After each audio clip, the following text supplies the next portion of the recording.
Tapi Mary sendiri menyuruh mereka untuk memakan kue, yang dimana kue itu adalah makanan para bangsawan. Dan jelas banget dong rakyat-rakyat di situ merasa terhina atas ucapan Mary. Betul sekali.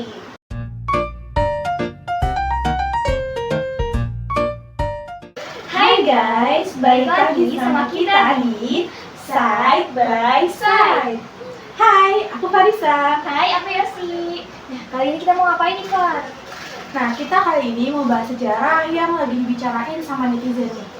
Wih, seru banget tuh. Oke, langsung aja kita ke pembahasannya ya. Historic Horizons, Unraveling the Past Histories. Kalian tahu gak sih, ratu yang akhir-akhir ini sering banget jadi pembicaraan netizen? Ratu yang terkenal aja tak acuh pada rakyatnya. Tapi kan ratu-ratu Prancis itu ada banyak ya. Kira-kira ratunya namanya siapa nih? Nah, ratunya itu namanya adalah Mary Antonia Josefa Johanna, atau yang biasa kita kenal itu dengan Mary Antoinette. Dia adalah ratu terakhir Prancis yang menyebabkan revolusi Prancis dan juga menggulingkan monarki pada tahun 1792. Beliau ini juga menjadi simbol monarki yang berlebihan karena kutipan yang terkenal yaitu Let them eat cake.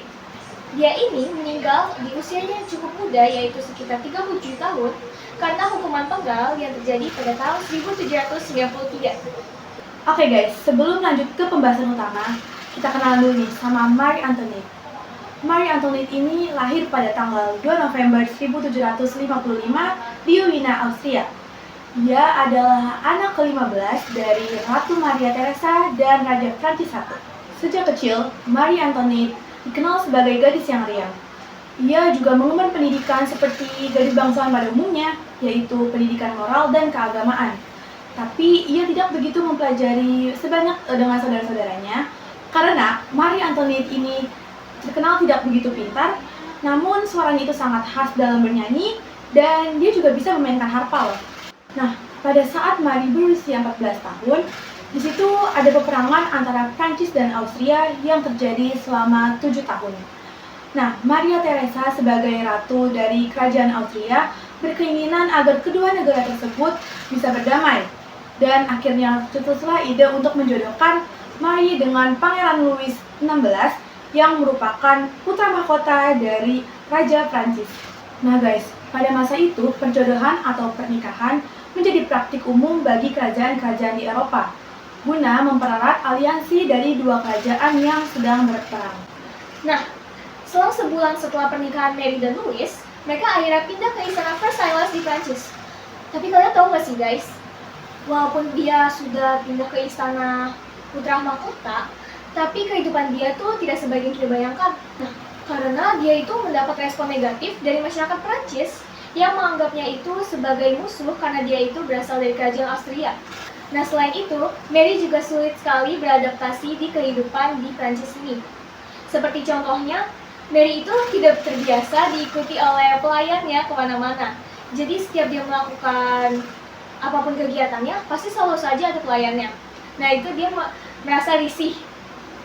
Selain itu, Mary juga merasa tidak bahagia dengan pernikahannya dengan Louis karena perbedaan pandangan serta sifat mereka yang berbanding terbalik. Mereka tidak pernah berinteraksi satu sama lain dan bahkan sepanjang pernikahannya itu, Louis itu tidak pernah menyentuh Mary sehingga Mary itu tidak kunjung hamil. Akibatnya, Mary merasa semakin tertekan karena ucapan-ucapan masyarakatnya yang selalu berbicara apakah dia mandul, mengapa dia tidak hamil-hamil, seperti itu. Dan satu lagi, Mary juga mengganti namanya menjadi Mary Antoinette dan juga mengubah penampilannya agar dia bisa menarik hati para masyarakatnya.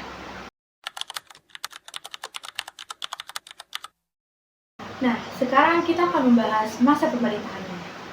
Pada tahun 1774, Raja Louis XV meninggal dunia, yang dimana pada saat itu, Louis XVI dan Marie Antoinette naik tahta menjadi raja dan ratu. Namun, ketika mereka berdua naik tahta, tentu saja para rakyat-rakyatnya makin memperhatikan kehidupan mereka berdua.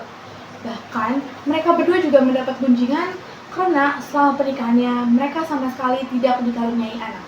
Nah, pada masa itu, Joseph II sebagai kakak Mary akhirnya datang ke kerajaan Prancis untuk berunding-runding dengan Louis XV dan Mary.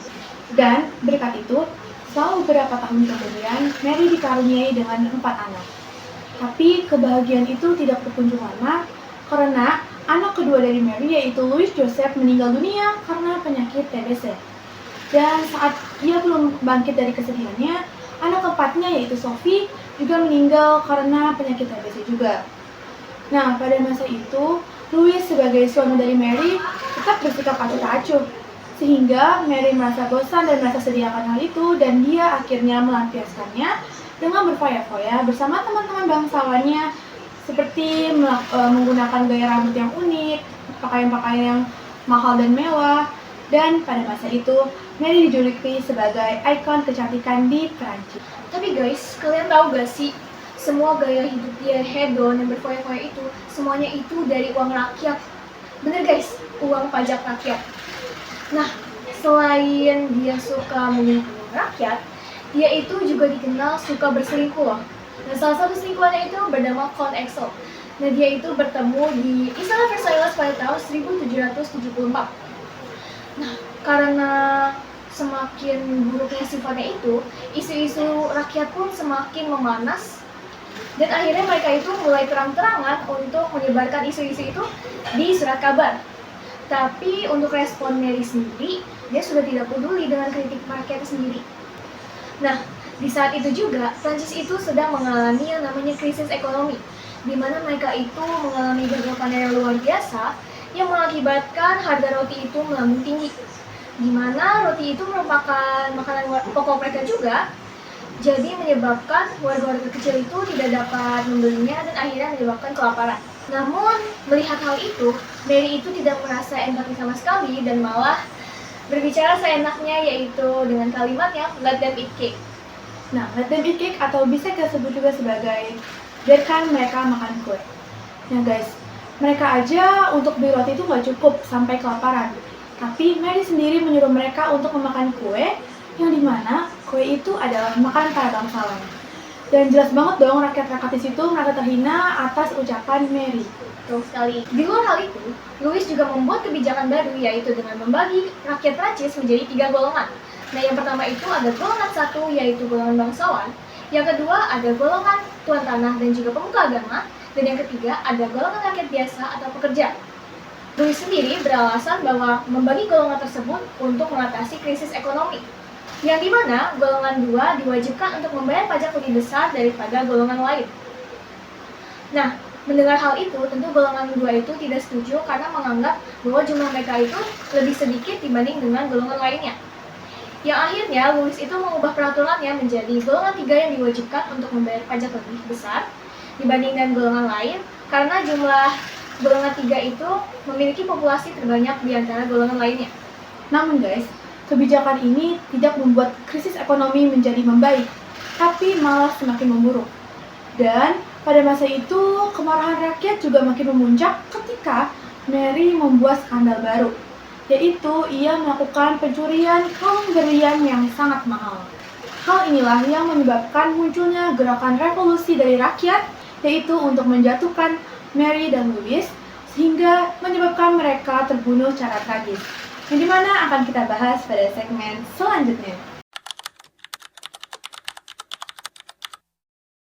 Nah guys, pada awalnya pengajuan yang diajukan oleh rakyat-rakyat dan pemuka-pemuka revolusioner itu tuh tidak digubris sama sekali oleh Mary dan Louis. Hingga akhirnya mereka semua itu marah dan menjarah penjara Bastille yang dimana di situ tuh ada persediaan senjata dan juga mereka membebaskan narapidana. Setelah kedua hal tersebut, akhirnya rakyat-rakyat, terus revolusioner dan narapidana menghancurkan fasilitas-fasilitas yang ada di daerah Prancis.